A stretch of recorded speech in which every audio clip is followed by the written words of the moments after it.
तो गौरांग सर कहां चले गए थे आप? हम लोग बाजार की चर्चा कर रहे थे। पहला स्टॉक बता दीजिए पहले आप, नए संवत में कौन सा एक स्टॉक जो आप अपने रडार पर रखोगे, जो आप दरअसल हम सबको रिकमेंड कर रहे हो? तो क्षमा चाहूंगा, माफी चाहूंगा, दूर ध्वनि थोड़ी दूर चली गई थी, दूर संचार भी थोड़ा दूर चला गया था, इस वजह से माफी चाहूंगा, क्षमा चाहूंगा आशीष जी। नए संवत की बहुत बहुत शुभकामनाएं सीएनबीसी आवाज के दर्शक, आपको, आपकी टीम, सीएनबीसी आवाज की पूरी टीम को। और उम्मीद करते हैं कि समृद्धि और धन तो प्राप्त होता रहेगा आपको, लेकिन इस उसके मजे, उसका चयन करने के लिए और उसके लुफ्त उठाने के लिए जरूरी है कि आपकी सेहत भी बेहतर रहे। और आजकल की परिस्थिति में सबसे प्राथमिकता देनी चाहिए सेहत को। तो उम्मीद करते हैं, परमात्मा से प्रार्थना करते हैं कि आप सभी की सेहत भी सर्वोच्च स्तर पर रहे और आप अच्छी लंबी उम्र बिताएं। विकल्प के रूप में आशीष, हमने रिलायंस इंडस्ट्रीज को उतारा है और जो नतीजे आए और उसके पहले जो ऊर्जा क्षेत्र में क्लीन और ग्रीन एनर्जी में कदम रखा है और माननीय चेयरमैन साहब के तरफ से जो टिप्पणियां आई हैं, वो मेरे ख्याल से अब रिलायंस इंडस्ट्रीज को आपको नए रूप और नए अवतार में देखना चाहिए और विचारधारा है उसको भी पूर्ण तरीके से परिवर्तन करना चाहिए। तो आप कच्चे तेल के दाम के उबाल को लेकर के रिफाइनिंग मार्जिन्स देख लीजिए, आप डिजिटल देख लीजिए, आप रिटेल देख लीजिए, आप टेलीकॉम के रूप में जियो को देख लीजिए, ऑयल टू केमिकल्स का कारोबार में बहुत बड़ा परिवर्तन, वहां से योगदान, और अब क्लीन और ग्रीन एनर्जी यानी कि ऊर्जा क्षेत्र में नक्शे कदम रखते हुए और जिस तरीके से कंपनियों का अधिग्रहण किया है, ये इसका सर्वोच्च स्तर हाल ही में 2750 के आसपास बना था और ये जो नीचे के तरफ का पड़ाव देखा हमने बाजार में, वहां पर महज 100 रुपए के आसपास की गिरावट रिलायंस इंडस्ट्रीज पे आपने देखी है। 2640-50 के आसपास मौजूदा स्तर कामकाज कर रहा है।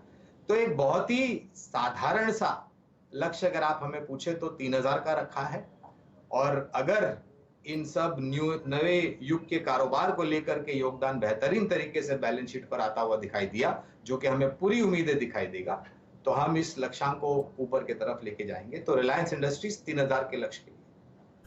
दिग्गज रिलायंस इंडस्ट्रीज के साथ शुरुआत हुई है अगली दीपावली की स्टॉक पिकिंग की। तो पहले हम ऑयल की बात करते थे, फिर डेटा पे फोकस था, अब क्लीन और ग्रीन एनर्जी एक नया ट्रिगर बना है।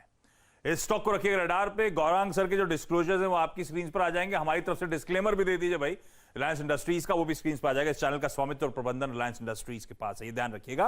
लेकिन ये पहला पिक जियोजीत फाइनेंशियल सर्विसेज की तरफ से आता हुआ रिलायंस इंडस्ट्रीज 3000 के टारगेट्स के लिए। राजेश सर, आपकी तरफ से कौन सा है? देखिए, अब इस साल की पिक दूं उससे पहले मैं थोड़ी देर में पिछले साल की बात करूं तो पिछले साल हमने बजाज फिनसर्व दिया था, 5-6 हज़ार के लेवल्स थे, अभी 19,000 है और मैं समझता हूं यहां अभी भी खरीदारी कर सकते हैं। और अब इस साल की में आते हैं तो इस साल में हम ग्रासिम देना चाहेंगे जिसमें 2100 के टारगेट के साथ हम दे रहे हैं। अब इसमें देखें तो वीएसएफ और कॉस्टिक दोनों में जो वॉल्यूम्स है वो प्री कोविड लेवल्स तक आ गए हैं। वीएसएफ की स्ट्रांग डिमांड चल रही है क्योंकि और चाइना में रिलेशन भी बढ़ रहे हैं, फर्टिलाइज़र भी अच्छा चल रहा है। और सबसे अच्छी बात यह है कि इनकी जो सब्सिडियरीज है अल्ट्राटेक, जिसमें ये 57% होल्ड करते हैं, बहुत शानदार तरीके से परफॉर्म कर रही है।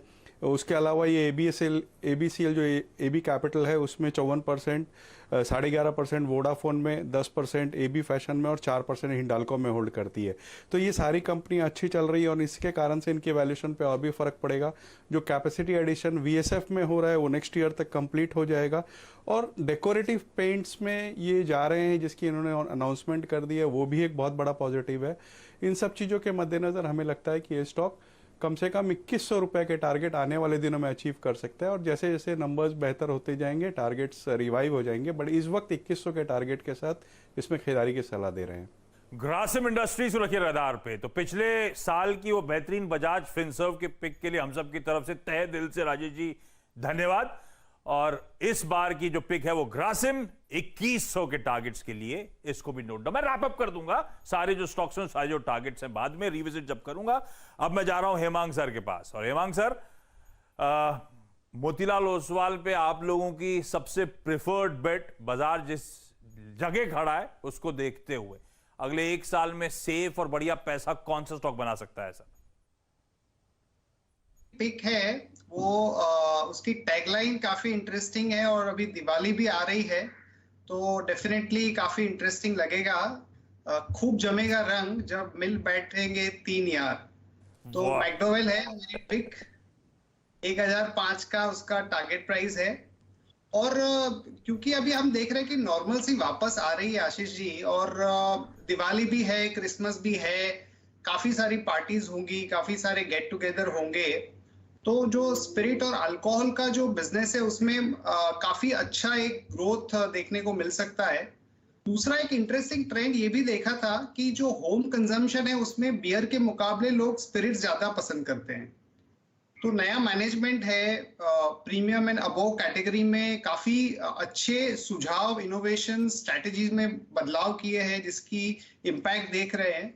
तो ये एक ऐसा स्टॉक है जो डेफिनेटली लॉन्ग टर्म कंपाउंडिंग के पर्सपेक्टिव से भी अच्छा है और even from a near term let's say 1-2 quarter के नतीजों के हिसाब से भी काफी अच्छा रहेगा। तो ये हमारा प्रेफर्ड दिवाली पिक है। यूनाइटेड स्पिरिट्स यानी कि मैकडोवेल, हाँ, सीजनैलिटी एट प्ले है भाई, ठंड में प्रिफर भी करे जाते हैं इसके प्रोडक्ट्स। अच्छा, वो इनविटेशन के लिए धन्यवाद। तो आप, मैं और तीसरा कौन? तीसरा हम निफ्टी के साथ में करेंगे आशीष जी। ठीक है, तो भाई मैकडोवेल को लड़ा पे रखिएगा, टारगेट्स आप लोगों की स्क्रीन पर आ जाएंगे। क्विकली मैं जा रहा हूं सुदीप सर के पास। सुदीप सर, आपकी तरफ से कौन सा स्टॉक है? देखिए आशीष जी, मैं थोड़ा कंजर्वेटिव बन गया इस माहौल में। मार्केट ने इतना फास्ट, इतना बड़ा जंप किया, तो पुराने इकोनॉमी के पर्टिकुलरली पब्लिक सेक्टर अंडरटेकिंग्स पे मेरा ध्यान है, क्योंकि वी बिलीव कि अभी भी यहाँ पे अच्छा खासा वैल्यूएशन के हिसाब से अपॉर्चुनिटी मिल रहा है और कंपनीज भी अच्छे परफॉर्म कर रहे हैं। सरकार के तरफ से जो स्टेप्स लिए जा रहे हैं उसका बेनिफिट भी मिल रहा है और थोड़ा प्रोग्रेसिव स्टेप्स भी देखने को मिल रहा है। अब डिसइन्वेस्टमेंट की बात करें या रिस्ट्रक्चरिंग की बात करें, वहां पे भी अच्छा खासा काम चल रहा है। तो पावर सेक्टर के दिग्गज कंपनी, पावर सेक्टर में बहुत अच्छा छलांग हम लोगों ने देखा है। प्राइवेट सेक्टर पावर कंपनीज में बहुत अच्छा डेवलपमेंट देखा है। एनटीपीसी का मैं जिक्र करना चाहूंगा, वहां पे खरीदारी की सलाह दे रहे हैं। 200 रुपया का टारगेट 1 साल के लिए रख के हम यहाँ पे खरीदारी करने के लिए सजेस्ट कर रहे हैं।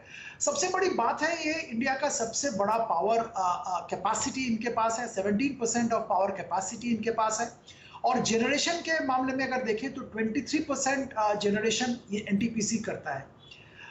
दूसरी जो खासियत इसका है कि इन्होंने अभी जो अनाउंस किया है कि बाय 2032 इनका 60 गीगावाट रिन्यूएबल एनर्जी में कैपेसिटी बन जाएगा, टोटल 130 गीगावाट में।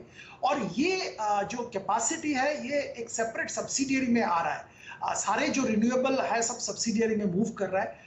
आने वाले दिनों में एक बहुत अच्छा वैल्यू अनलॉकिंग का अपॉर्चुनिटी भी बन सकता है इस सब्सिडियरी के जरिए। तीसरी बात है, जो एग्जिस्टिंग थर्मल है वहां पे इनका बेहतरीन जो टाई अप्स है, बैक एंड में कोल का टाई अप है, फ्रंट एंड में पीपीपीज है, जो सारे एक एन्युटी टाइप का इनकम जनरेट करते हैं इनके पास। डिविडेंड डील के हिसाब से भी बहुत अच्छा प्रदर्शन रहा है हमेशा से। आने वाले दिनों में भी डिविडेंड डील बरकरार रहने की संभावना है। ओवरऑल सेफ, साउंड और आई वुड से कि करंट एनवायरनमेंट में बहुत ही राइट होगा ऐसे शेयर्स में निवेश करना।